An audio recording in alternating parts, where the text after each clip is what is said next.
উপদেষ্টার বাসভবনের সামনে থেকে সরাসরি যুক্ত হচ্ছেন আশিকিন প্রিন্স।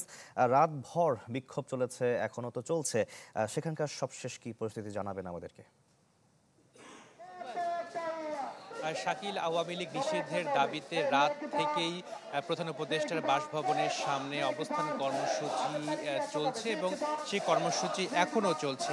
এই কর্মসূচি থেকে মূলত দাবি জানানো হচ্ছে আওয়ামী লীগকে যাতে নিষিদ্ধ করা হয় এবং এই যে কর্মসূচি চলছে, এই অবস্থান কর্মসূচিতে আমরা দেখেছি যে জামাতের যে উচ্চ পর্যায়ের নেতা শফিকুল ইসলাম মাসুদ তিনিও কিন্তু এখানে এসেছেন, এখানে এসে বক্তব্য দিয়েছেন এবং একই সাথে ইসলামী চিন্তাবিদ খলিলুর রহমান মাদানী তিনিও এখানে এসে বক্তব্য দিয়েছেন। একই সাথে এনসিপির মুখ্য সংগঠক দক্ষিণাঞ্চলের হাসান আব্দুল্লাহ তিনি এই অবস্থান কর্মসূচিতে এখন অবস্থান করছেন এবং তারা বলছেন যে আসলে আওয়ামী লীগকে নিষিদ্ধ করতে হবে। এবং কিছুক্ষণ আগে এই অবস্থান কর্মসূচি থেকে একটি ঘোষণা দেওয়া হয়েছে, যেখানে বাদ জুমা হোটেল ইন্টারকন্টিনেন্টালের সামনে একটি সমাবেশ অনুষ্ঠিত হবে, যেখানে আওয়ামী লীগ নিষিদ্ধের দাবিতে সমাবেশটি অনুষ্ঠিত হবে। শাকিল, আপনাকে জানিয়ে রাখি যে এরই মধ্যে হোটেল ইন্টারকন্টিনেন্টালের সামনে অস্থায়ী মঞ্চ তৈরি করার প্রস্তুতি নেওয়া হয়েছে এবং সেখানে 5টি ট্রাক নিয়ে আনা হয়েছে এবং সেই 5 ট্রাকের মাধ্যমে একটি অস্থায়ী মঞ্চ তৈরি করা হবে হোটেল ইন্টারকন্টিনেন্টালের সামনে, যেখানে দুপুরের পরে অর্থাৎ বাদ জুমার পরে সেখানে সমাবেশ অনুষ্ঠিত হবে। এবং এই অবস্থান কর্মসূচি থেকে দেশের সকল মানুষকে, বিভিন্ন পর্যায়ের মানুষকে এই সমাবেশে অংশ নেওয়ার জন্য আহ্বান জানানো হয়েছে এই অবস্থান কর্মসূচি থেকে।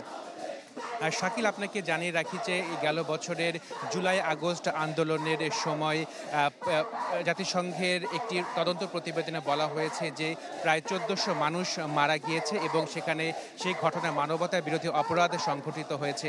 যেহেতু মানবতা বিরোধী অপরাধ সংঘটিত হয়েছে এবং সে সময় আওয়ামী লীগ ক্ষমতায় ছিল, সেহেতু এই অবস্থান কর্মসূচি থেকে আওয়ামী লীগ নিষিদ্ধের দাবি জানানো হয়েছে।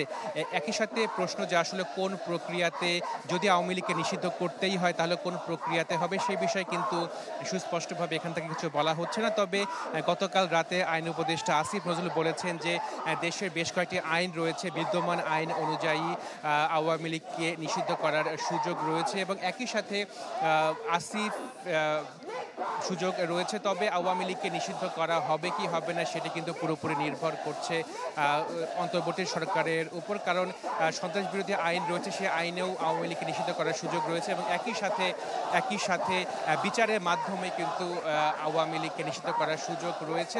যদিও আইসিটি আইনে কোনো দল বা সংগঠনকে বিচারের মাধ্যমে নিষিদ্ধ করার যে আইনি বিধান, সেই বিধানটি কিন্তু এখনও সেই আইসিটি আইনে নেই। তো শাকিল, অবস্থান কর্মসূচি চলছে এবং দুপুরের বাদ জুমার পরে মূলত সমাবেশ অনুষ্ঠিত হওয়ার কথা রয়েছে। তো মূলত এই ছিল সর্বশেষ তথ্য।